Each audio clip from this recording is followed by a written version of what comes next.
भगवान राम के मंदिर में चंदा चोरी के खुलासे के बाद देश भर में सियासी तापमान बढ़ा हुआ है। पहले तो आरोप प्रत्यारोप पार्टियों तक ही सीमित थे, लेकिन अब नेता अपनी पार्टी के बचाव में पर्सनल भी होने लगे हैं। बीजेपी नेता निशिकांत दुबे अक्सर अपने बयानों के चलते विवादों में रहते हैं। इस बार चंदा चोरी मामले में उन्होंने सपा अध्यक्ष अखिलेश यादव को लेकर ऐसी टिप्पणी कर दी, जिसके बाद अखिलेश इतने भड़क गए कि बीजेपी नेता को धमकी तक दे दी। आखिर मामला क्या है? क्यों अखिलेश इतने गुस्से में हैं? आज का विश्लेषण इसी पर। नमस्कार। 10 मिनट में पोस्ट हटाओ वरना एफआईआर दर्ज कराऊंगा। यह उत्तर प्रदेश के पूर्व मुख्यमंत्री और समाजवादी पार्टी के मुखिया अखिलेश यादव का वो अल्टीमेटम है जिसने सोशल मीडिया पर सियासी भूचाल ला दिया है। बीजेपी सांसद निशिकांत दुबे के खिलाफ इस तरह की धमकी भरी भाषा का इस्तेमाल कर सपा प्रमुख ने यह साफ कर दिया है कि उनकी पार्टी अब सीधे प्रेशर पॉलिटिक्स पर उतर आई है। दरअसल अयोध्या राम मंदिर के चढ़ावे में चोरी के आरोपी रमाशंकर यादव उर्फ टिन्नू यादव से सपा प्रमुख का कनेक्शन जोड़ते हुए निशिकांत दुबे ने सोशल मीडिया पर एक तंज कसा था। निशिकांत दुबे ने लिखा, टिन्नू टीपू से ही तो बात कर रहा था। बस अखिलेश यादव के इसी निकनेम टीपू और आरोपी टिन्नू के कनेक्शन वाले पोस्ट को देखते ही सपा प्रमुख पूरी तरह तिलमिला गए। तथ्यों के साथ इस पर सफाई देने के बजाय उन्होंने सीधे कानूनी कार्रवाई और 10 मिनट के अंदर पोस्ट डिलीट करने की धमकी दे डाली। अखिलेश यादव की इस सख्त चेतावनी का निशिकांत दुबे पर क्या असर हुआ? क्या अखिलेश की धमकी के बाद बीजेपी नेता ने अपना पोस्ट डिलीट किया या फिर सपा नेता को करारा जवाब दिया? वो भी हम आपको बताएंगे, लेकिन उससे पहले बात करते हैं अखिलेश यादव के उस ट्वीट की जिसमें उन्होंने बीजेपी नेता को अपनी पोस्ट डिलीट करने की हिदायत दी है। सार्वजनिक सार्वभौमिक वैधानिक चेतावनी। जितना सत्ता पक्ष के सांसद का विशेषाधिकार होता है, उतना ही विशेषाधिकार विपक्ष के सांसदों का भी होता है। पुरुषोत्तम प्रभु राम जी की मर्यादा एवं सामाजिक शालीनता, सभ्यता और संसदीय परंपरा का मान रखते हुए हम भाजपा के सांसद को 10 मिनट का समय देते हैं कि वो इस झूठे ट्वीट पोस्ट को डिलीट कर दे, अन्यथा उनके खिलाफ तत्काल नामजद रिपोर्ट दर्ज कराई जाएगी। साथ ही यह चेतावनी उन सबको भी जिन्होंने यह झूठ फैलाया है, वो भी सोशल मीडिया पर तुरंत डिलीट करें और सार्वजनिक माफी मांगे या कानूनी कार्रवाई के लिए तैयार रहें।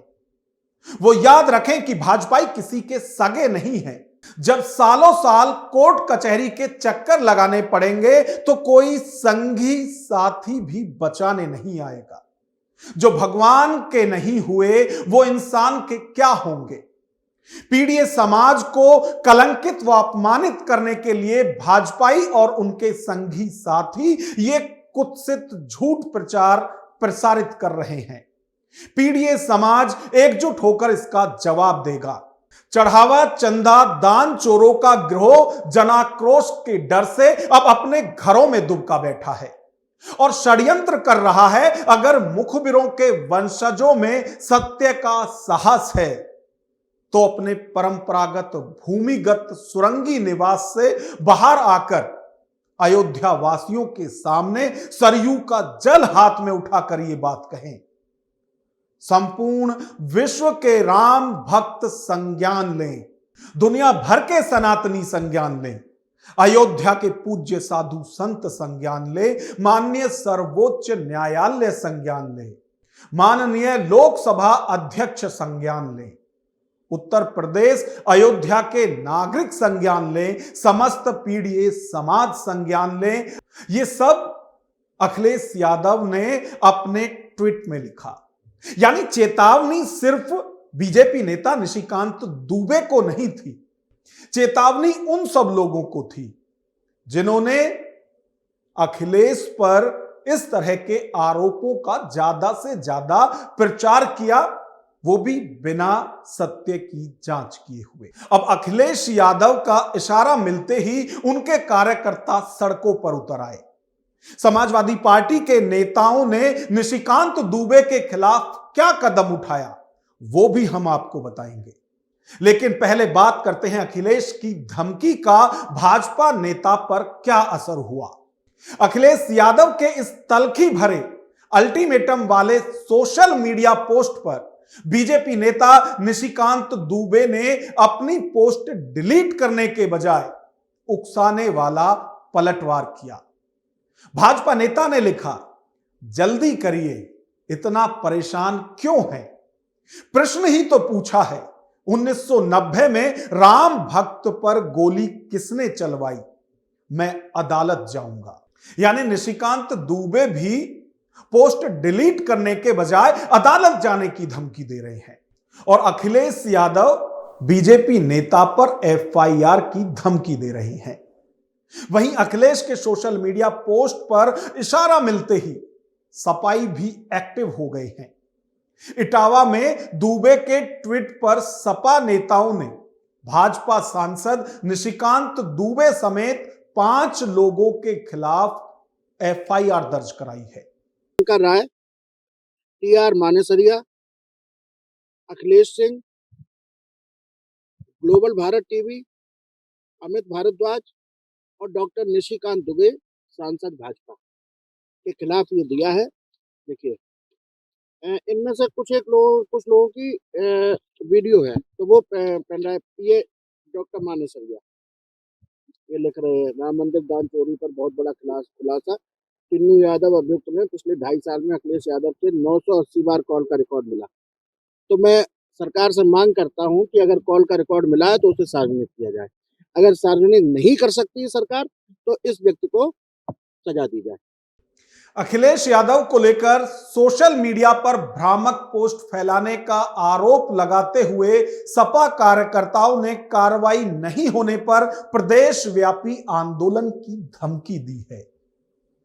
यानी चंदा चोरी मामले पर सियासत धमाकेदार हो रही है। खैर, हिंदुओं की आस्था पर डाका डालने वाले चिंदी चोरों की वजह से देश में भगवान राम एक बार फिर सियासत का केंद्र बने हुए हैं।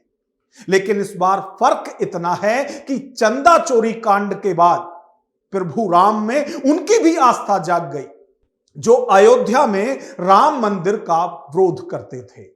भारतीय जनता पार्टी के सांसद निशिकांत दुबे, उन्होंने हमारे पार्टी के राष्ट्रीय अध्यक्ष जी के खिलाफ एक ट्वीट किया और उसको हम लोगों ने मोहलत दिया। राष्ट्रीय अध्यक्ष जी ने अपने बड़कपन का और अपने बड़े होने का परिचय देते हुए उन्हें मोहलत दिया कि ये बेबुनियाद है, इसे आप तुरंत डिलीट कर दीजिए। हालांकि उन्होंने अहंकार दिखाया, चूंकि उनकी मॉनिटरिंग देश के बड़े बड़े नेता और हमें लगता है कि और लोग जो मर्यादा पुरुषोत्तम भगवान राम के यहाँ जो कुकर्म हुआ है उसमें शामिल है, वो लोग उनकी मॉनिटरिंग और उनकी अगुवाई कर रहे हैं। उन्होंने ट्वीट नहीं डिलीट किया, जो पूरी तरह से बेबुनियाद है। जो व्यक्ति एक जुडिशियल कस्टडी में है उसको हमारे राष्ट्रीय अध्यक्ष जी से जोड़ा जा रहा है, ये पूरी तरह से राजनीतिक षड्यंत्र है और मर्यादा पुरुषोत्तम भगवान राम के यहाँ हुआ कुकर्म को छिपाने की साजिश है। इसलिए अगर वो ट्वीट डिलीट कर दिए होते तो हमें थाने आने की जरूरत नहीं पड़ती। इसलिए हम लोग चूंकि रूल ऑफ लॉ पे पूरा भरोसा करते हैं तो हमने एप्लीकेशन दिया है कि निशिकांत दुबे के खिलाफ क्रिमिनल डिफेमेशन एक्ट के तहत कार्रवाई हो। राम मंदिर में चढ़ावा चोरी का मामला अब पूरी तरह से सियासी हो चला है, और हो भी क्यों ना, क्योंकि पिछले कई दशकों से भगवान राम आस्था से ज्यादा राजनीति का केंद्र ही तो रहे हैं, जिसके चलते हर किसी सियासी दल ने प्रभु राम के नाम पर वोटों की फसल काटी है। जिन्होंने राम के अस्तित्व को नकारा उन्होंने भी, और राम को भगवान मानने वालों ने भी। राम के नाम पर वोटों का धार्मिक और सांप्रदायिक ध्रुवीकरण हमेशा से हुआ है, जिसके पॉलिटिकल माइलेज से सियासी दल सत्ता पर काबिज रहे हैं। अयोध्या में राम मंदिर बनने के बाद राम के नाम पर वोटों की फसल काटने वालों की सरकार देश में 1 दशक से ज्यादा वक्त से चल रही है। लेकिन प्रभु राम के दरबार में चंदा चोरी के भंडाफोड़ ने उनकी सियासी मुश्किलें बढ़ा दी हैं, जिसके चलते वो बुरी तरह से फंसे हुए हैं। ऐसे में हम आपकी राय जानना चाहते हैं कि अयोध्या में भगवान राम के दरबार में जो ये चंदा चोरी हुई है और जो ये चिंदी चोर हैं, इनके साथ क्या होना चाहिए, और चंदा चोरी को लेकर जो ये सियासी टेम्परेचर बढ़ा हुआ है, क्या ये महज 2027 के विधानसभा चुनाव के लिए है? क्या 2027 के विधानसभा चुनाव को भुनाने के लिए ही इस मुद्दे को लगातार आगे बढ़ाया जा रहा है, जबकि इस पर एसआईटी जांच बैठ चुकी है और जल्द ही उसकी जांच रिपोर्ट सरकार को सौंप दी जाएगी? लेकिन फिर भी सियासत में इस तरह के मुद्दों को आसानी से नहीं जाने दिया जाता और वही इस वक्त देश के अंदर हो रहा है। तमाम सियासी दल चंदा चोरी के इस मुद्दे को सियासी तौर पर भुनाने में लगे हुए हैं। अब हम आपकी राय जानना चाहते हैं कि जहां यह मामला पहले एक पार्टी से दूसरी पार्टी के लोगों तक सीमित था, वो अब पर्सनल हो गया है। इस पर आपकी क्या राय है? कमेंट बॉक्स में हमें अपनी राय जरूर बताएं।